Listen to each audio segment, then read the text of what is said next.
falling at random. 1 million people have had to be under shelter.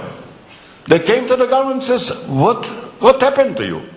We want to have security. Why do you permit to happen it? And I want anybody telling me clearly what were the reasons for the attack? What were the purposes of the attack? Peace. We made peace with Egypt. Not by arms, by agreement and negotiation. And we met all the requests of Egypt. We made peace with Jordan, the same. We gave back all the land, all the water. We opened with the Palestinians and we told them that we are for a Palestinian state. I started in Oslo against a majority maybe of our people who didn't agree. And all the time, you know, Mr. Prime Minister, you have had to wait because many buses that came from the West Bank to Jerusalem were full of dynamite. I was then Prime Minister, I saw it with my own eyes, the blood and the bodies.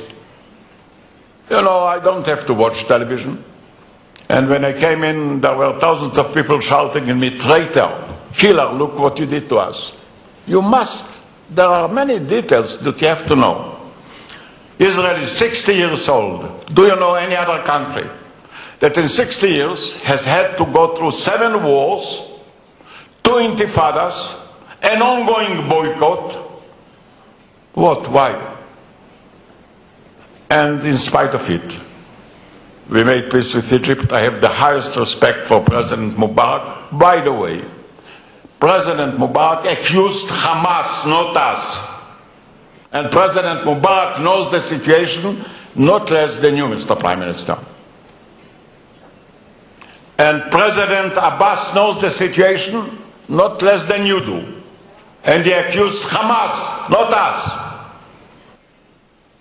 And then mothers and children came to the government and says, what will happen? 1 million people every night have had to hide themselves in shelters.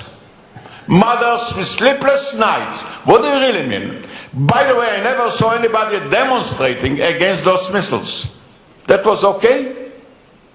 Nobody said a word. And we didn't answer. A day in, a day out, a year in, a year out. There is a limit to it. And by the way, and I have much respect also for the Secretary General, who used to be, and I hope he's still a friend. I appreciate very much their initiative. But there is a problem in it, and I don't want to hide it. The problem is not the Arab world. The problem is the Iranian ambition to govern the Middle East. They supplied the rockets to Hezbollah. They supplied the rockets to Hamas. They are controversial in the Arab making. And you know what? We didn't have a choice. The leader of Hezbollah, Nasrallah, says, would I know that Israel will react so strongly, we wouldn't start it. Thank you very much. And then come Mashal, the leader of Hamas, and said, Israel reacted too strongly. What did he expect us to do? I don't understand. What would any country do? What would you do if you would have on Istanbul every night 10 rockets or 100 rockets? And we never gave up. All my life, as you said, Mr. Chairman, I appreciate. I'm fighting for peace. What we did is not the thing that we wanted to do. It's not our choice. Our choice is peace. What we did is because the lack of a choice. We weren't left with a choice.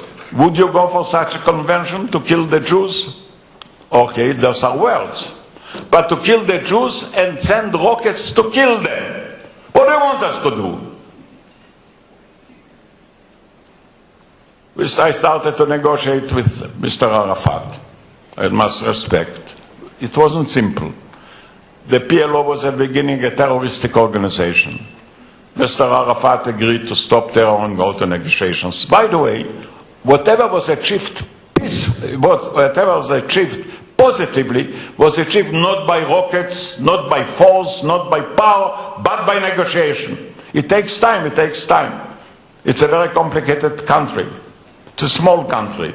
with 3 religions, with a lot of history, with different ethnicities. It's not simple. We made peace once, twice. Now we are negotiating with the Palestinians.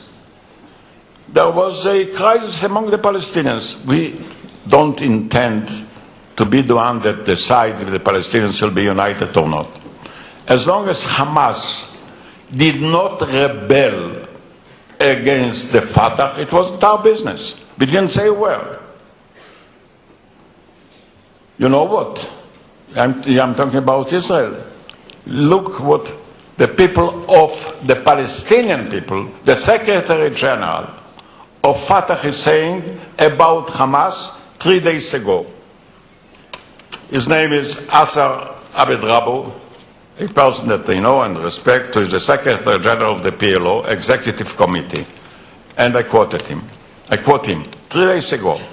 Hamas has turned Gaza schools, mosques, all universities into centers of detention, interrogation, and torture.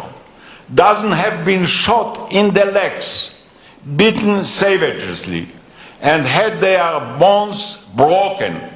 Hamas only to support broken. Hamas plundered trucks, bringing and distributes it only to the food, only to the supporters of their movement. They didn't give food to the people of Fatah. They killed 100 leaders of Fatah in full daylight. They throw them from the roofs. What do they really mean? Is that a matter of definitions? Israel does not want to shoot anybody. For us, all children are as important as one can think of.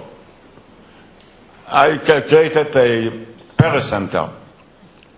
All the money we have collected went to the cure of children, Palestinian children. They didn't have insurance, they didn't have hospitals. In 5 years, we brought to Israel 5,500 Palestinian children and their mothers to be cured. By the way, there is no hospital today in Israel that doesn't have Arab doctors. So the children could have communicate with the doctors in the Israeli hospitals. That is our choice, to touch a child. But if you put bombs in a kindergarten, and if you hide yourself behind innocent families, and before we try to shell anybody, we telephoned the people. We says, please leave the place.